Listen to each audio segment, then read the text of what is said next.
Imagine you've worked your whole life.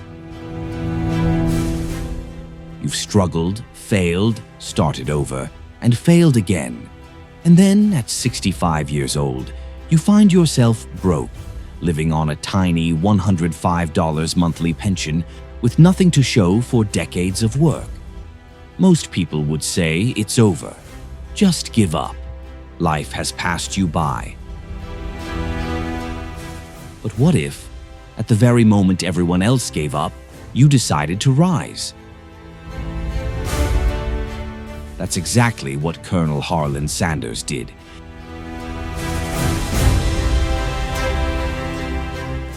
And because he refused to quit, the world now knows 3 letters that changed the food industry forever. KFC, a childhood of hardship. Sanders' story didn't begin with success. It began with struggle. Born in 1890 in Indiana, he was just 6 years old when tragedy struck.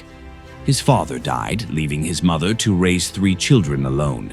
While other kids played outside, young Harlan was in the kitchen, cooking meals for his siblings. By the age of 7, he could fry, bake, and roast.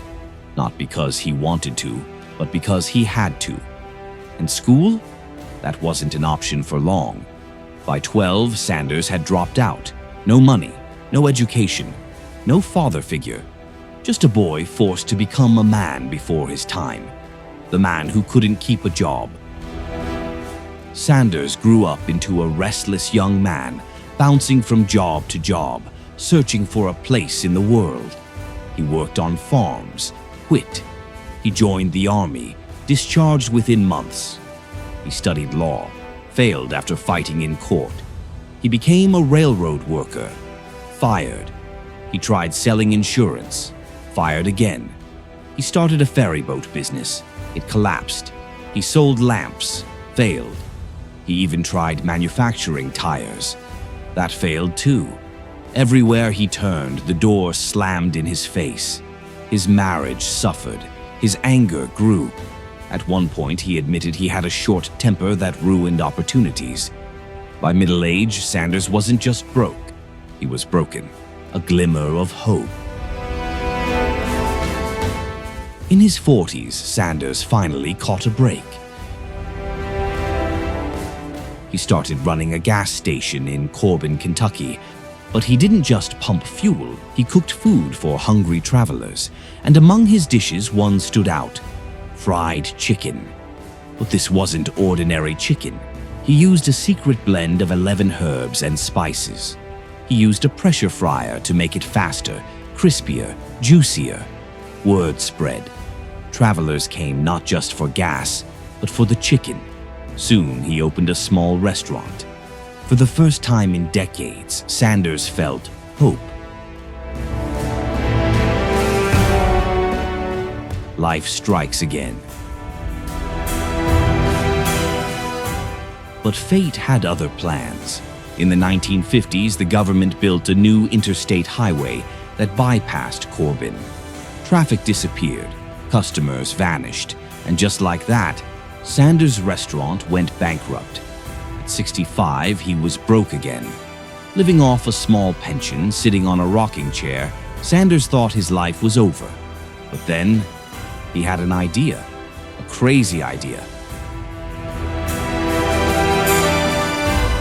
What if, he thought, I don't open restaurants, but instead give my recipe to others? The road of rejection.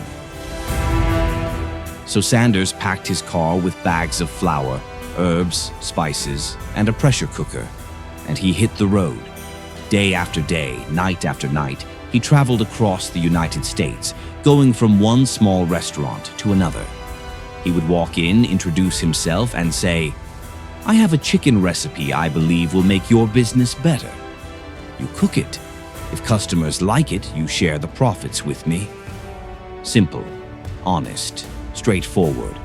But restaurant owners didn't believe him. No, not interested. Go home, old man. He slept in his car. He often went hungry, but still he refused to stop. One no, then 10, then 100, then 500, then 800. By the time he heard no for the 1009th time, most people would have given up. But Sanders wasn't most people. The 1010th yes. Finally, on the 1010th attempt, a small restaurant owner agreed to try his recipe. Customers loved it. Word spread. Soon more restaurants joined, then hundreds, then thousands.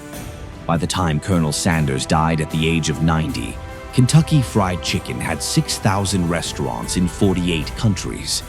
Today, KFC operates in over 145 countries with more than 25,000 restaurants. All because one man refused to let 1009 rejections define him. The lessons. Colonel Sanders' story isn't just about chicken. It's about life. It teaches us that you are never too old to dream.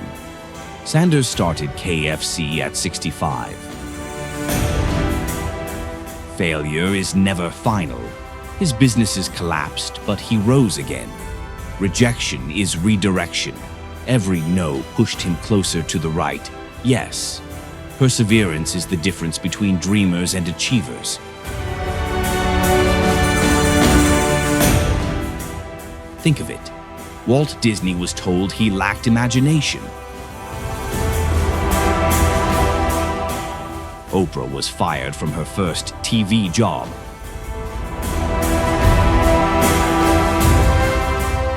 J.K. Rowling was rejected by 12 publishers.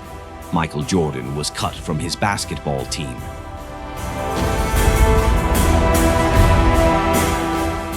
And Colonel Sanders was told no 1009 times. If they all quit, the world would have lost giants. Global connection. Wherever you are, in New York, London, Sydney, Mumbai, Cape Town, rejection feels the same.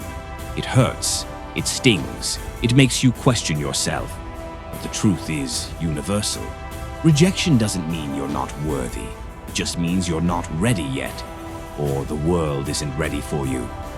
Every no you hear is proof that you're still in the game, and the only way to lose is to stop trying. So the next time someone tells you no, don't break down, don't quit, smile, because you're collecting no's on the way to your yes.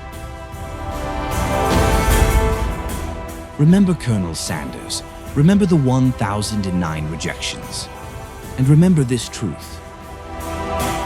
The word no doesn't kill dreams, it forges dreamers. Your yes is coming, but only if you refuse to give up.